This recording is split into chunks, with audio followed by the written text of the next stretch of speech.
Yeah, but what is it? So what is it about Ableton? Is it the ease with writing? That's what you love about it the most? I do like the way they like, I don't know, there's the modularity of it that's really cool. Like I did this tutorial recently that used a lot of the MIDI effects to make like breakcore, like drum and bass, and it was like things I'd never even like thought about, and it kind of made me like be like, yeah, you know, like I guess more. I mean, I think it was built with Max MSP, right? So Yeah, I think so. It yeah, like you can use like velocity.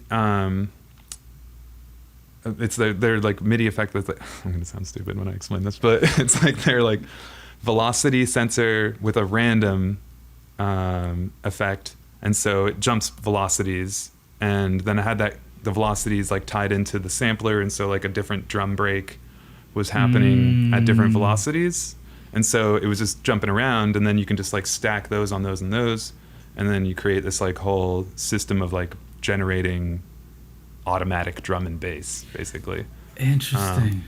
And yeah, there's this, you can get really deep, and it's like stuff, you know, you can kind of do with a modular synth for like $1 billion, but it's like pretty cool that, Yeah. you know, it's like just a really good way to kind of get that going.